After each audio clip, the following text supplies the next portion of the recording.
Hello and welcome to the Phillips segment. My name is Brian Thomas and my tag team partner, Will the Real Deal Richmond. Today I have a guest with me today. This is Jake St. Patrick. He's done multiple organizations. He's wrestled on AEW Dark, which I wish they would bring back because that was one of my GOAT shows throughout the week. Before we get cracking on this episode today, just a reminder, you can follow us on YouTube, Instagram, TikTok, X, and Facebook. We thank you for each of you for your support.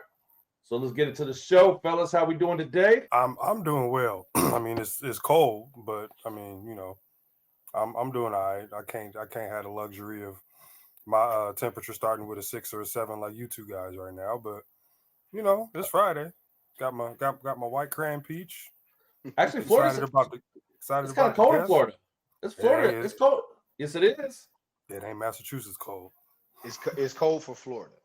Well, I'm not in Florida anymore. I am in California, Southern California. It's 64 degrees out right now. Whatever. So, Jake, it's cold. I was in Jacksonville since 2017. I just moved out here in July for a job after I retired from the Navy. So it's a little different. That's how I kind of caught on to with the AEW scene. Some of the local indies down there. I don't know if you ever performed for CCW in Jacksonville. I don't know. No? Nope. Okay. But I seen you with UCW with Chris. Give him a shout out. Thank you, Chris, for hooking this up. He's pretty good at this video and photography stuff, man. And I caught a couple of your matches, on Dark, but I went back recently since we hooked up and I watched some of your other stuff at Reality of Wrestling and UCW and all, and Full Impact Pro also. I remember them back in the day when I was coming up. They were sister partners with Ring of Honor. Yep, and Evolve. Yep, and Evolve. Yeah, you were on Evolve. You were on the WWE network, right? Or it's a Peacock too. Yeah. A little bit, yeah. Yeah, he was on Evolve. I remember Evolve. All right, we'll get right into it, guys. How did you get into wrestling? Watching it as a kid, I guess. I mean, I've been watching it since I was in diapers with my granddad. Everybody used to say, all I used to do was cry. I was a crybaby. Put a bottle in my face, I cry. Give me a toy, I cry. But if you put me in front of that TV, I shut right up. So they would sit me right next to my granddad. And he would be watching like AWA, NWA, Georgia Championship Wrestling. He'd be watching all of that stuff. So his favorite was Junkyard Dog from day one. And I think ever since I was 5 years old, I was like, yeah, this is the move right here. This is my jam. Yeah. So I'm a big WCW, NWA kid growing up in the 80s, in the 90s. Being from the South too, 605 TBS Superstation, it was on. That's why I was then eventually evolved into WWE, but I've been a TNA guy ever since, as you can see, the system since the beginning of time. Okay. Okay. That's. I wish I maybe would have took a little more interest into it earlier in life, but I'm old now, 42 years old. I'm not gonna hurt myself. Hey man, R-Truth is in his 50s. I know. We have a friend. He's a retired indie wrestler in Texas. We have a mutual friend, and he didn't start till he was like what, 50? I think he was 50. Late 40s, 50? No. He was in his 50s. I think he was 50 when he started training. Yeah. That's crazy. 50 when he started training. Yeah. Yep. Crazy. Yeah. Lionsgate out of Texas is the promotion that he worked for, and it was somebody else. But he didn't start really getting into it till he was 50 years old. Dang, that's crazy. Yeah. So Jake, who were some of your idols growing up? Like, since you said you've been a fan, since you said you were about 5 years old. So I'm guessing like New Generation going into the Attitude Era was when you really like picked up on your own and got an understanding for the business. I'm just taking a stab in the dark. But who were some of your favorites growing up? Yeah, y'all must don't know how old I am. Oh no, I was born I do. in the 80s. I did my research. You're 36. Yeah. Oh yeah. Yeah, exactly. I was born in the 80s. So okay. Watching my granddad, I grew up on a lot of that 60s, 70s wrestling. So I grew up on Junkyard Dog. I grew up on Andre the Giant, Ric Flair, Pat Patterson, Gerald Briscoe, Greg the Hammer Valentine, Hulk Hogan. I grew up on all those old school 80 guys. I grew up on all of them. Yeah. But what took my interest in when I was like, hey, this is what I want to do, the 1991 Royal Rumble. We had the VHS cassette, and we had like the case was like colorful, so it had Big Boss Man on there with that bright blue shirt. This is before he went to the all black. This had the Legion of Doom with their face paint. This had Demolition with their face paint. It had Ultimate Warrior with his face paint. Mr. Perfect, Hulk Hogan, Macho Man Randy Savage with all his colors. I was like, yeah, let's pop that in. Pop that in. Let's do this. First match on the card, tag team match. The Rockers, Shawn Michaels, Marty Jannetty versus the Orient Express with Mr. Fuji. It was on from then. Shawn Michaels. Wow. I love the Rockers growing up, and I just posted yesterday that it was the 33rd anniversary of Marty jumping out the window.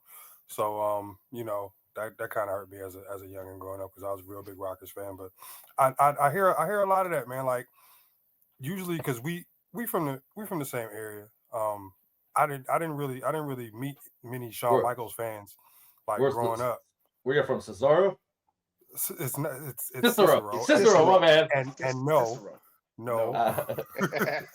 This dude. There's a lot of Vincent. There's a lot of Vincent Cicero. It is, and then it's also a street though. It's also a street though. Yeah. Right. Yeah, I looked that up. Yep, one of the few streets that stretches through the entire city. Don't ask how it goes west and south. But I mean, I didn't really meet many Shawn Michaels fans until he became like HBK. You know what I'm saying? So like guys who were down with him from the jump when he was with the Rockers and he was with Marty, kind of let me know that they were they real ones. I seen him. First time I actually seen him perform was at AWA. Again, my granddad was watching AWA, and I saw them 2 there. I was like, yeah. But I just took an interest to Shawn because of what he can do in that ring. Like, no, get me wrong, Marty Jannetty was a beast in that ring too. But it was something about Shawn. I don't know what it was. Well, I didn't know what it was at that time. But now we know what it was. Yeah, 100%. 100%. I do believe that they made the right move looking back. But it wasn't just Shawn Michaels though. It was Bret Hart, it was Undertaker, Hulk Hogan, Ultimate Warrior, Legion of Doom, because they always say, "Oh, from Chicago, Illinois." I'm like, "Oh, word, right." They from the crib, all right." Exactly. That's it. Yeah, that's Luger? why I was such him too. I was just getting ready to say I was actually Luger. And don't this is gonna fall on a set of ears that I do not want it to fall on. But growing up, I was a Luger fan just strictly off. Alan? Lexus from home, Lexus from home, cool, because I was kind of getting sick of the red and yellow man. That's what we refer to him as around these parts. But I was kind of over the red and yellow man. And once I started really getting into WCW, like Luger, of course, Luger was the off-brand of that guy, so kind of gave us another. But man, I mean, but just strictly based off the fact that Lexus from home, and it's Lex lives on Lakeshore Drive. I don't care where he's from; he could live in the middle of the lake. But him, Legion of Doom, those was my guys too. I really took a liking to them for obvious reasons. Yeah. All right. Hell yeah. So what are your favorite aspects of wrestling? Storytelling. That's what it's all about. Tell me a story. It can be a simple, basic story, or it can be a complex story. It can be a story that literally connects dots A, B, C, D, E, or it could be a story that takes you on a roller coaster ride like at Six Flags. Okay. So which specific aspect of storytelling, or like the promo side of storytelling, or like the in-ring side? You talking about the in-ring side of storytelling? Both. Okay. Both, but more so the in-ring storytelling. Yeah. That a lot of that is, I would say, a lost art in professional wrestling today. 100%. Not only in the indies, from them higher ups, there too. Like there's not much storytelling anymore. Right. I mean, it's starting to come back. It's starting to come back, but again, it's a lot of places that they just want to do moves as opposed to tell a story. You can do those moves, but you can tell a story with it too. So you think AEW's less storytelling, more moves? I mean, there have been long-term storytelling with them. Yes and no. Some matches don't, and some matches do. Yeah. Now, I know that all matches are not gonna tell a story. Some matches are literally just gonna be, hey, tit for tat, boom, boom, bam, ring the bell. And then some matches are gonna tell you a story. I'm more invested in those matches. I'm not a big fan of hitting a move and you not selling it. Not a fan of that. Unless there's a type of match that calls for it. So if it's a type of match that calls for it, yes, get dropped on your head, knock them out. But now you gotta feel that. If you get dropped on your head, you gotta feel that. My biggest gripe is on the IWC on the internet. If you're a WWE guy and you don't want to be an AEW guy, you don't want to be a TNA guy, you don't want to be a Ring of Honor indie guy, that's fine. But let the people who do like this other organizations enjoy it and not bash it all the time, like aka Mr. Eric Bischoff. Oh no, see, I'm not a fan of bashing it because again, it's different flavors of ice cream for everybody. Right. You know what I'm saying? Like I was just talking to somebody about this the other day about I want everybody money. I want everybody money. I want black people money. I want white people money. I want Asians money. I want Spanish money. I want gay money. I want straight money. I want transgender money. Because money is the color green. Yep. So again, you got to give people their preference of ice cream. Yeah, so if this section of people like chocolate, if this section, give them chocolate. If this section of people like vanilla, give them vanilla. If this section of people like strawberry, give them strawberry. If this section of people like all three of them, give it to them. Yep. There's people I know that will bash the crap out of AEW, call it a trash organization, don't do storytelling. But all they do is watch this WWE. So they never watched New Japan, they never watched WCW, they never watched Ring of Honor. Back in the day, Ring of Honor, they never watched TNA. So that means that they're not a fan of pro wrestling, they're a fan of WWE.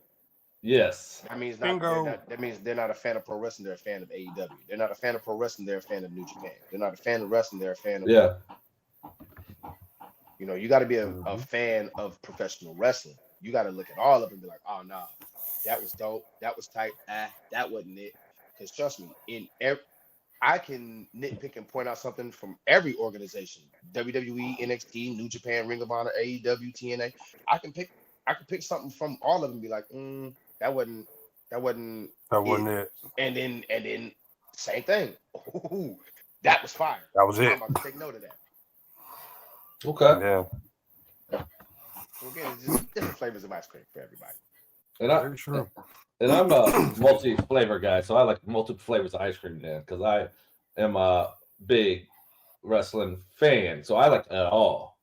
But there is stuff I don't like about each one, and there's stuff I like about each one. I used to say this all the time. I've been saying this since I was in college. Find your favorite Skittle. Do you know how many different bags of Skittles there are? Yeah, I like that. Find your favorite Skittle. Then you got to look at how many different Skittles are in each bag. So you got like the red bag, you got the light blue bag, you got the dark blue bag, you got the green bag, there's a yellow bag, there's a purple bag, there's a pink bag. Like there's so many different bags of Skittles, and then you got to find out which one of those bags is your favorite bag. And now you got to find which Skittle inside that bag is your favorite Skittle. And there's 5 different Skittles in each bag. Yeah. Sometimes it's 6, I think. Last night, so I'm on the West Coast, and TNA, I have the app and everything, I have Ring of Honor app, so I I watched TNA till 7. Mm-hmm. Then I threw on MLW, caught up with I watched MLW last night. Then I watched Ring of Honor. Then I watched Ring of Honor, and my wife asked me if I was ever gonna start watching wrestling last night. And y'all been married how long? She knows better. She just being just a joke. I was about to say, I hope she's ribbing you, because geez, man, that first digit is a 2. she I know. She knew this going in. No, it was just a joke, but yeah. I had this good question. I think everybody should. What do you think? What is your training for when you get your training regimen for wrestling when you're getting prepared for a big show or year-round, either one? I approach every match the same way. I don't approach a match any different, regardless of who I'm in that ring with. I could be in the ring with a prime Shawn Michaels, or I could be in the ring with Joe Schmo. It don't matter. I'm gonna approach that match the exact same way. I study my opponent. If they have any videos on YouTube, any matches or something on YouTube, or any promos or whatever, I'm going to watch them. I'm going to probably watch the longest match they possibly have, because I want to see, for one, how their wind is, because you get tired in that ring. Hey, I don't get tired. Yeah. I Cardio get tired. conditioning is real important. I call So, myself the cardiac king. so is a more do you do weights and a lot of cardio, or you just or do you just naturally have good cardio? No, that had to be built. That had to be Okay. built. I used to live in Denver, Colorado as a kid, and I didn't realize how when they say that altitude is a real thing, it's a real thing. Yeah. Like I didn't think I had asthma, but up there, oh boy. But Yeah. being a kid running around in Denver, Colorado, playing football, playing basketball outside, that kind of got my lungs used to that high altitude. So like when I moved back to Illinois, like it would be different. It's different now because now I'm used to that breathing over there. So now I can breathe easy over here in this terrible Illinois air. But it's just I've always been an active kid. So like I'm always running. I'm always, hey cuz, I'll chase you to the white car. All right, ready, set, and then they cheat and take off before you. Or hey cuz, I got the football. Go to the green car, turn around. Or we play basketball just at a random hoop or whatever. So like I was always outside. I was always active as a kid. And then it just translated into high school with being a 3-sport athlete, and then it translated into college where I never stopped being an athlete. I've been an athlete almost in my entire life. Man, so you played you said you played football and all that growing up? But so I didn't play organized team sports until I got to high school. But before that, it was always, hey, we got 4 friends over here. We got 5 friends over here. One of y'all be the quarterback. Everybody else run routes. Can you flip? Yeah, unfortunately, I can't. Don't do that. Don't do that. Don't do that. You know, we would find a mattress anywhere. It didn't matter. It's just as tables, off fences. And here's the thing, like looking back, man, that was so unsanitary of us as kids to be flipping on dirty mattresses so we wouldn't get hurt. And we ended up with like, parking lot scrapes and glass shot. Yeah, it's a whole mess. But yeah, I don't know too many dudes because you would consider yourself a cruiserweight, right? Stature wise. Yeah. Yes, absolutely. I mean, there has to be some type of background, regardless of how far you took it. I don't know too many cruiserweights that ain't, unless you Dean Malenko. He's like the only cruiserweight I've never seen flip. So, unless he got like, have you ever seen something like that? Have you seen that hit toss?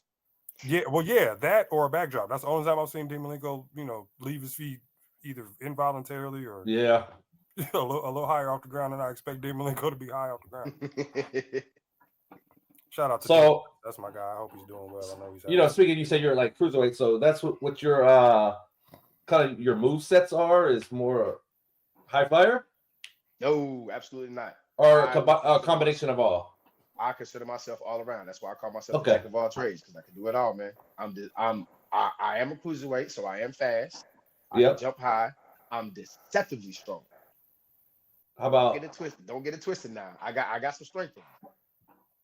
Hey, I'm a huge fan of your drop kick too. Like just straight up and down, coming off the ropes. You know what I'm saying? You see a lot of guys have to a step or two. You are from like Hancock almost, just off the ground, boom, straight into it. And it's nothing lower than chest collarbone area. I've seen you catch a couple guys in the face. Maybe I don't know if you were just that loose. You know what I'm saying? This might or the ring was right, but I haven't seen anything like you see a lot of guys throw drop kicks and you think they're getting off the ground and they catch you like in the ribs or something, but all of yours are like chest collarbone up. I've always been a fan of a good drop kick. I was never able to throw. I'm 6'6", so I'm not throwing no drop kicks. Man. I'm 6'6", 230. I'm not throwing no drop kicks. All my guys that I like growing up were those big dudes who were on trial in the mid-90s. You know what I'm talking about. And, big guys. And then right, and then like your Sids and I'm a Strowman guy. Andre's my favorite. So, but Andre's your favorite. But I seen your videos of Andre hitting the drop kick in the 70s. Yes, where were we in the 70s? Nowhere. Nowhere. Like when Big Show was drop kicking people off the top rope WCW. Yes, I was the Giant. Exactly, but because like as a bigger guy, as not even just wrestling wise, just a bigger human being. I get jealous because I can't do stuff that smaller people do. Like I want to sit in chairs and swing my feet too. You know what I'm saying? So anytime I see somebody that can throw a good drop kick, throw a decent drop kick too. Though. He did. Yeah. He did. Yes. He did. Yes. But historically, like those are every now and then. You're not gonna see a dude like like a Batista throwing no drop kick. Like Randy Orton's the biggest dude I've seen consistently with a good drop kick. Roman ain't drop kicking nobody. Batista, Cena, I don't know. Cena liked to try stuff. That whole Off the top rope, right? Top rope leg dropping. You know what I'm saying? Yeah. Like, But see, Cena only like 6'2" though. he is, Yeah. right. But he's 250. So You right. You know. But see, Batista like 6'4", 6'5". right. Now I gotta go dig and see if JBL look, if I can find a JBL drop kick, I'm working on mine. 42 years old, I don't care, break a hip or whatever. I got some decent insurance. I'll be all right. You gotta look back at his blackjack days. Yes, he might have. He might have. Yeah, but I say all of that to say that whenever I see someone that can throw a good drop kick, I'm all for it, man. Like I said, Coco Beware was probably one of my favorites. Jim Bronzell, yours is Shelton Benjamin. You know what I'm saying? So whenever I see a good one, I'm like, yes. I emulate mine from Mr. Perfect, AJ Styles, and Dolph Ziggler. That's what I try to get drop kick from. Yep, I do, and I do see all of that. How about Moose throws a drop kick every once in a while? Every once in a while, yes. But he's the X Division champion now. They need to throw a little bit more. Put it on this dude right here. Put it on him. Oh, put it on him. I think he can take Moose. We got to see if we can pull some strings. Yeah, man, pull them off. See if we can pull some strings. We might know one or two people. I don't know. Whoever's watching, that's running that down there. You know. Okay. Billy Corrigan, you too. Hometown. Yeah. Oh, I did see you in. You did the combination with NWA for the Battle Royal, right? For me? Yeah. No, I've never been involved with anything with NWA yet. Billy Corrigan. Cage Match is lying then. Yep. It's on Cage Match that you were in there. I haven't done anything with NWA yet. I've done stuff with TNA. I've done stuff with MLW. I've done stuff with AEW. I've done stuff with NXT. Yeah. Let's go Smashing Pumpkin. We got one for you. And they're always down in Tampa. Let's go Smashing Pumpkin. We got one for you. You living down that area, right? I live in Orlando. Yeah, so not far. Right across. About 2 hours away. Yeah. Beautiful. So how would you describe your wrestling persona? Man, when I say I'm the Jack of all trades, that means I'm good at everything. So my persona is, if I'm heel, I'm cocky, I'm arrogant, but at the same time, that just means I'm convinced, I'm confident. Like, I know how good I am. I'm gonna put it like this: I'm humble, but I'm like that. Okay. Talk it. So please. right now, UCW, are you heel or face? I am a face at UCW. Okay. So how did they get in contact with you? Is that your main promotion you're working with right now? Yes. Jake St. Patrick. That is Jake St. Patrick's main promotion that he works for right now. Yes. Are you working with any other ones? Not Jake St. Patrick. Somebody else is. One of my brothers. Oh, okay. Or as people would say, one of my alter egos. Yeah, so one of your alter egos. So when's the last time you did reality? Or your alter ego did reality? No, that is Jake St. Patrick that did reality of wrestling. That's me. Right. Okay. When was the last time you were down there, Booker T? With Booker T? When I wrestled Jay Alexander. That was the last time I was there. Was that last year?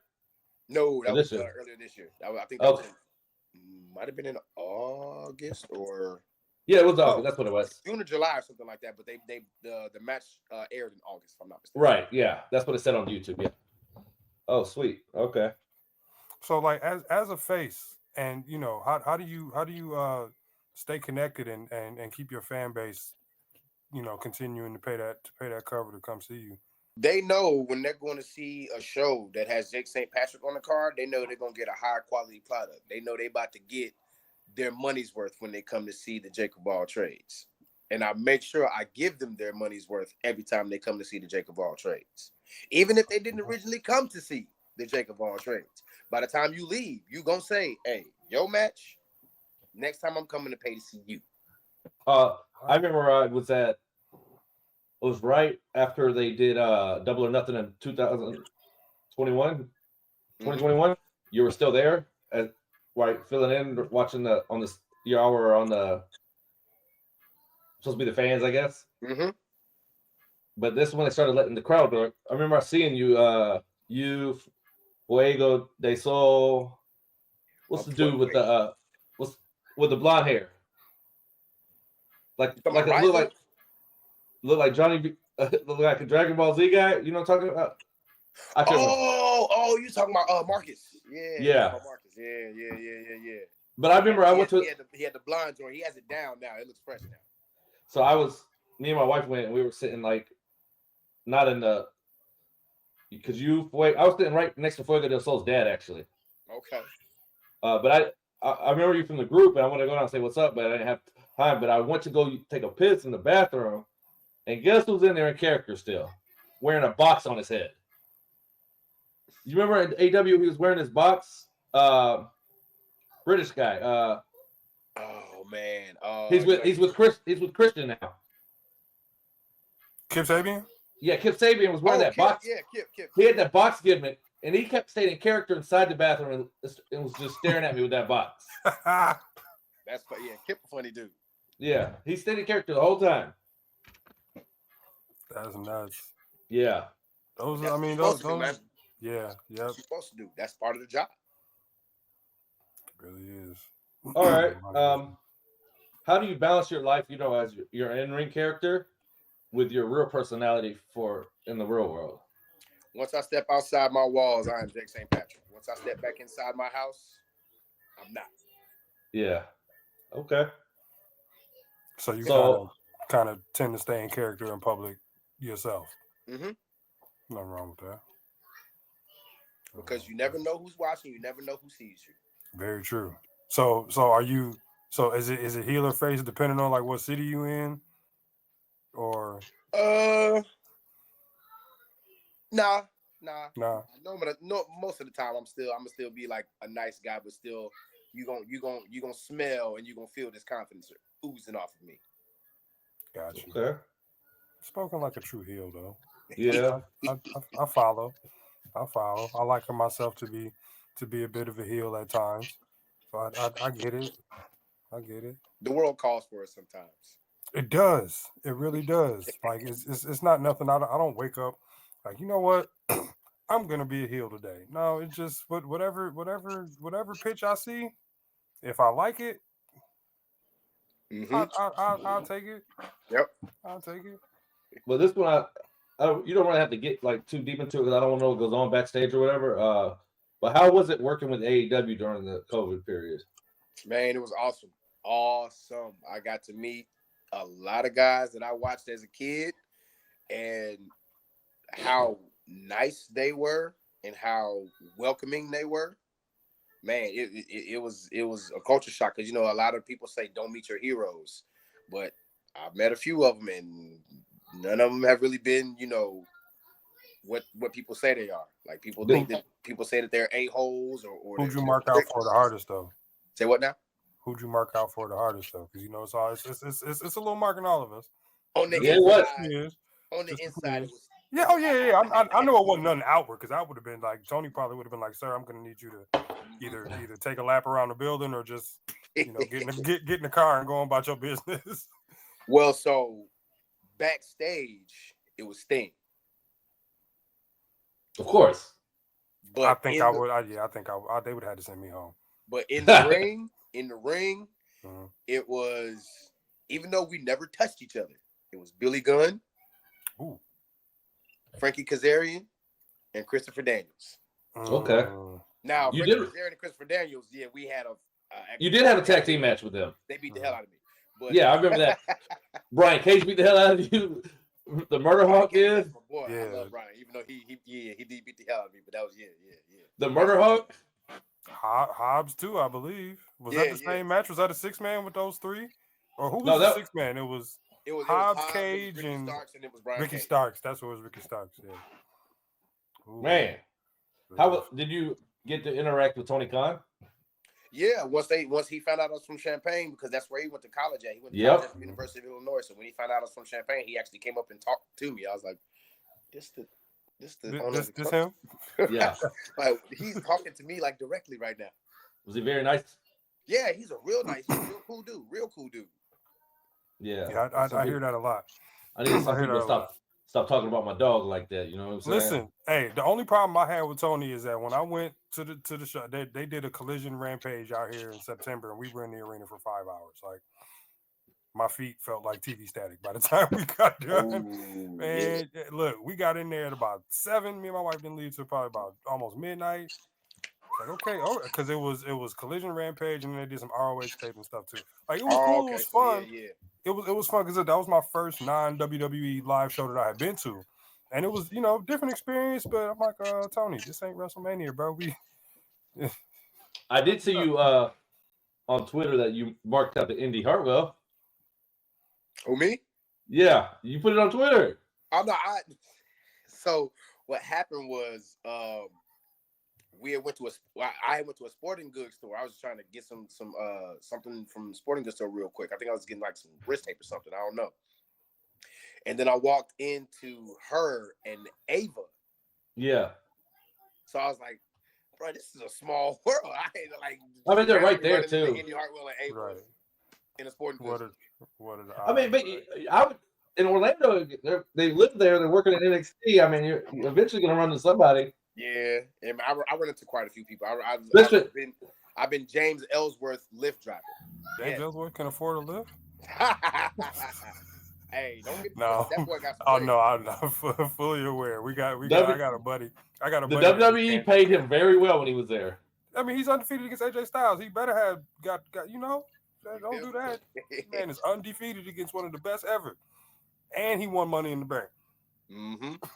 Technically, he won Money in the Bank. Technically, he did. He's one of my faves, man. One of my favorite enhancement talents. I use the J word because that's how we grew up. But yeah, I know some people. I'm not going. But we're not gonna say the J word anymore. No, we're not gonna say the J word. But that's how we grew up. Yeah, That's what they were known as. But yes, I grew up with that word. Enhancement talent. I dare not call anybody a ham and egger to their face because I'm just a regular dude.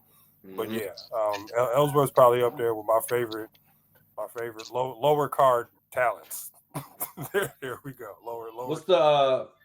What's the biggest crowd you performed at? Under biggest crowd? Did you perform at a dark after COVID?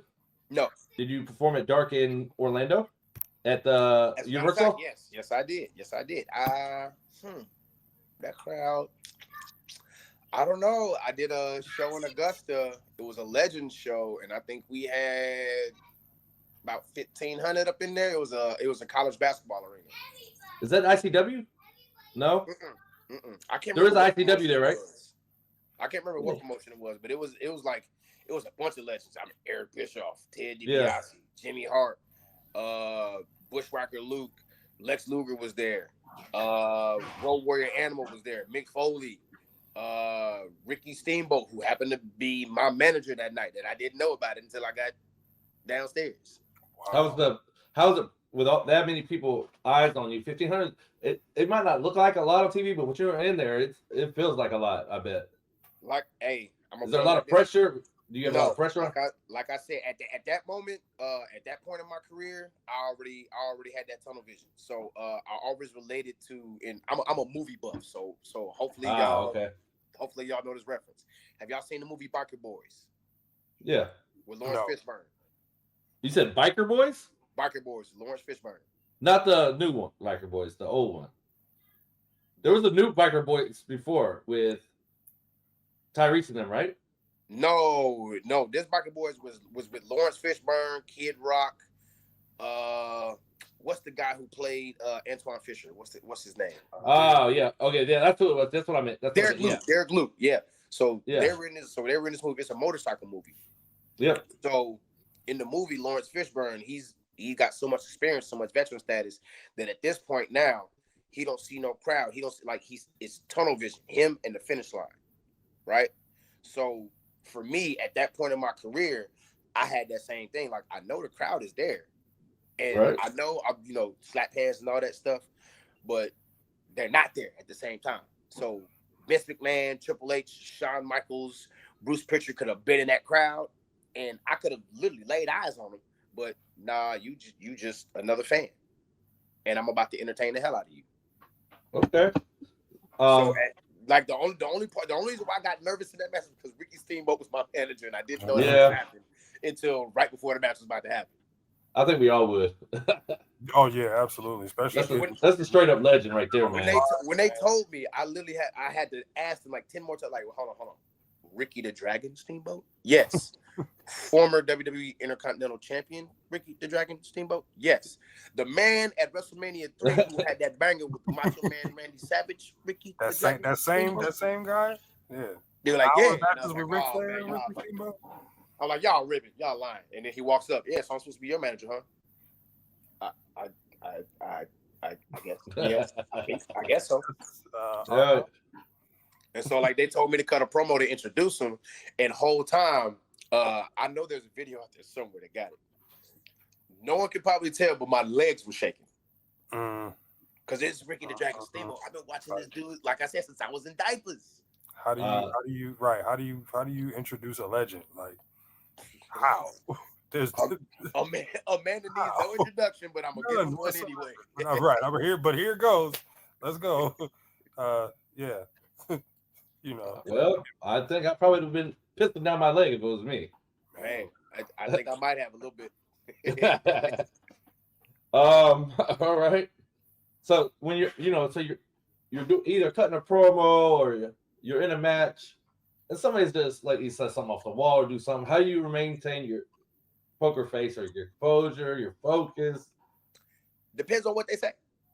Could you hold yourself together with truth? So I'll give you an example.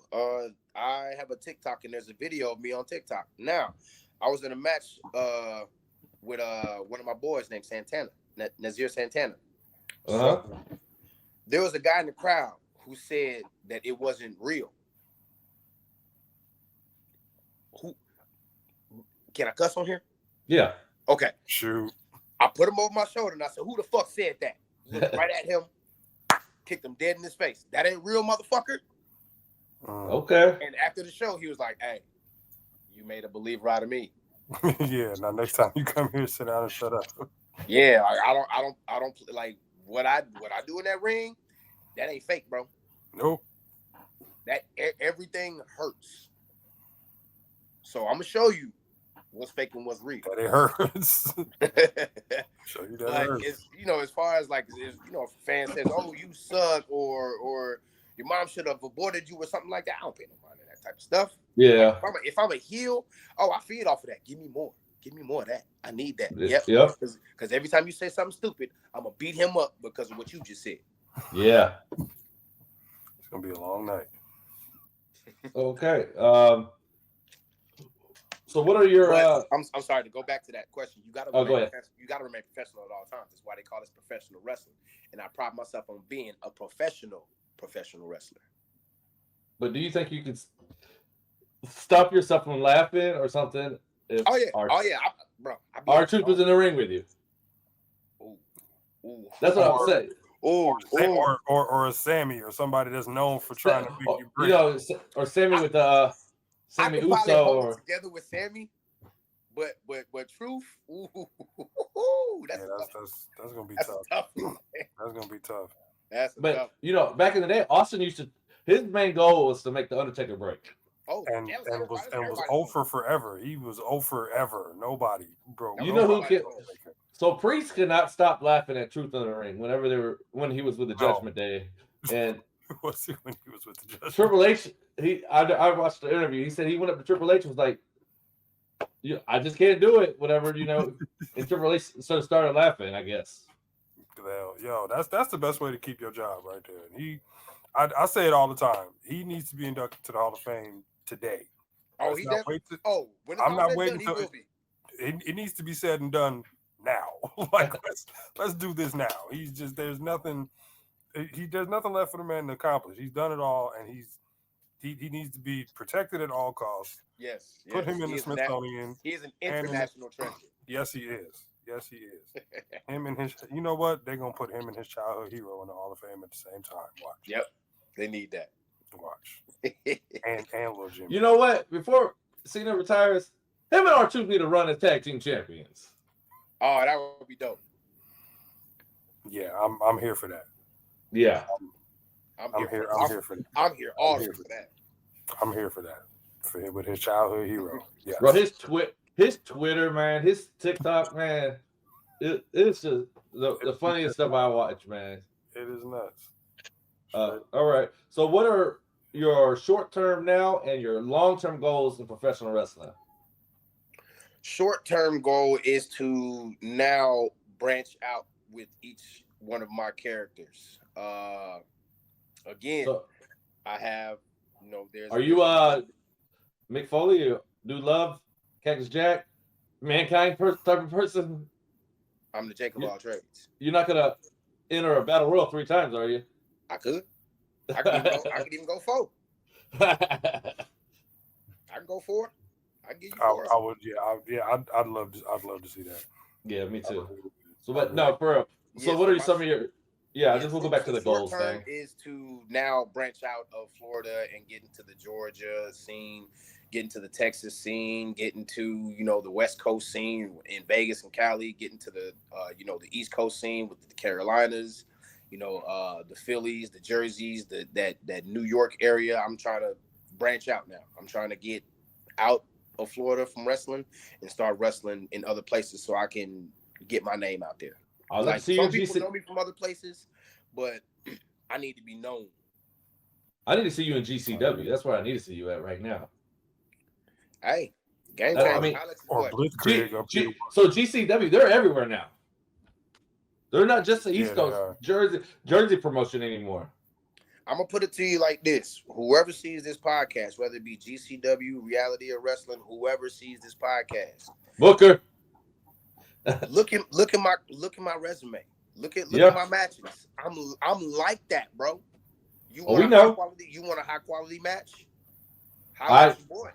I'm gonna give you one every single time, and no matter who it's against. I don't wrestle bartenders, and I don't wrestle people who've been signed, and everything in between. I don't have bad matches. It don't happen. I don't allow it to happen. Are you still wrestling at Full Impact? Yes. Whenever they want you, boy. I know. It used to be a big one. If you want your boy, I holler at your boy. I holler back with the gypsiness, with the quickness. How about what is your long-term goal though?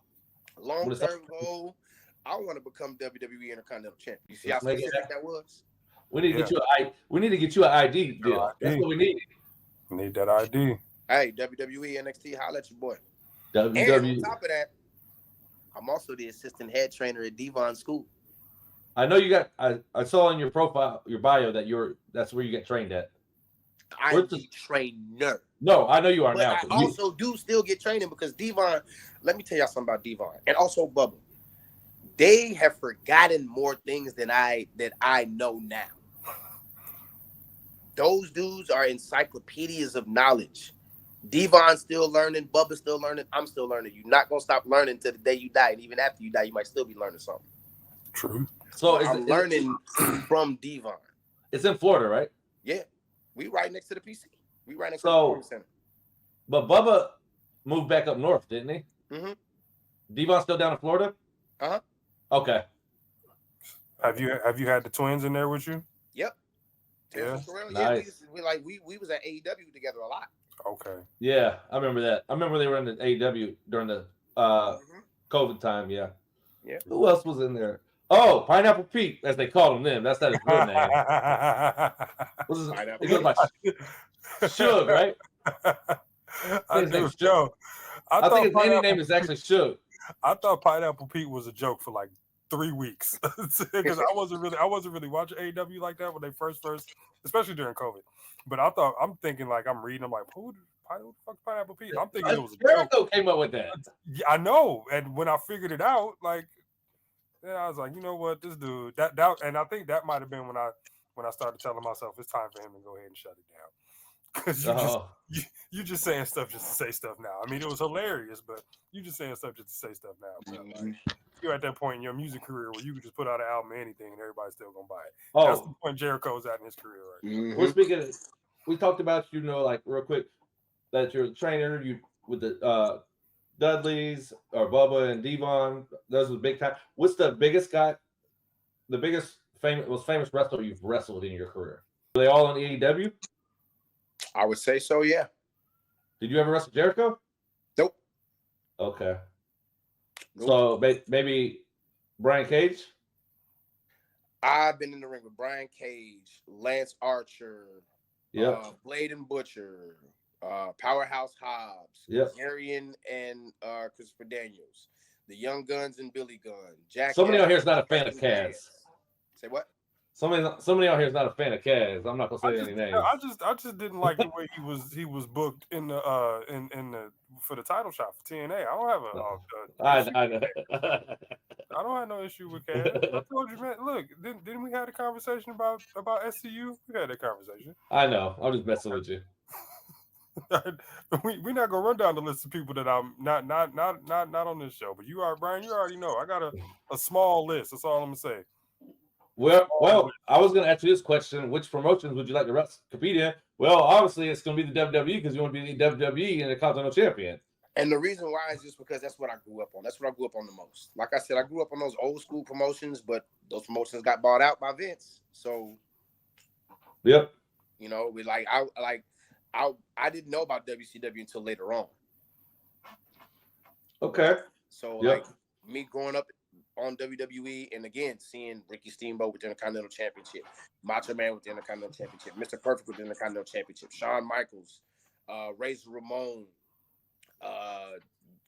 Owen Hart, Bret Hart, the GOAT, Stone Cold, Rock, Triple H, like seeing all those guys with that, I'm like, oh yeah, that's that belt. My fun fact about me, Scott Hall is my favorite wrestler ever. He's at the top of my list. Yeah. Yeah, and if you dig deep enough into our socials, you might see Brian with the IC title too. Okay. I have one. I have one 92. No, IC title? You 80. got the red logo, yeah. Yeah. The one that they stopped using when Steamboat beat Savage. Right. Yep. Like that's my thing, Jake. I'm a belt nerd. Like, yeah, I love belts. I'm probably one of the only people to tell you that I have the Big Eagle. Hogan wore 2 different belts on Saturday Night's Main Event. The night he lost to Andre, he did his promo with the old belt, and when he walked out to the ring, that was the first time the Winged Eagle was ever seen on TV. Mm-hmm. The night he lost to Andre. So technically, he was the first person to have it because they gave it to him on his way out. Yep. I'm a belt nerd. I am a belt nerd. Oh yeah, 100% belt nerd. Can't wait to add to this collection. But yes, belt nerd. All right. So, you want to get to the top, right? You want to get to the WWE, which is the goal. How do you plan to distinguish yourself from the other wrestlers in the industry to get there? Heartbreak Jake, Rakim the Third, and we got one more. Okay. I'm gonna put it to you like this: how many of those people can do the character or gimmick that they do now? A lot of them. I'm gonna be perfectly honest. A lot of them, they gotta find it. Me, Jake St. Patrick, Heartbreak Jake, and Rakim the Third, and I do them all because I'm the Jake of all trades. I like that. So again, I put it to you like this: if you want Denzel Washington from Training Day, I got you. If you want Jim Carrey from Ace Ventura: Pet Detective, I got you, and everything in between. That's definitely. When I like call myself the Jake of all trades, that is not a gimmick. That is real life. In real life, I am the Jake of all trades. I do it all. It ain't too much I can't do. Only thing I probably can't do is dunk without a little bit of a trampoline, but I could probably get up there too, or reach the top shelf without a little step stool. So post career, do you want to still be involved in the wrestling business at some capacity? Or absolutely, when I decide to hang up my boots, I'm going to be a trainer. Or even like aside, like on not even behind the scenes, but like going to being a manager or like a commentator or something like that. Producer. I'm wanting to do all like Jake of all trades. I can referee, I can ring announce, I can do commentary, I can ring the bell, all at the same time. Ladies and gentlemen, you heard it here first. He is the Jake of all trades, but everybody knew that. I've done ring announcing for Battle Slam. I've done commentary for shows.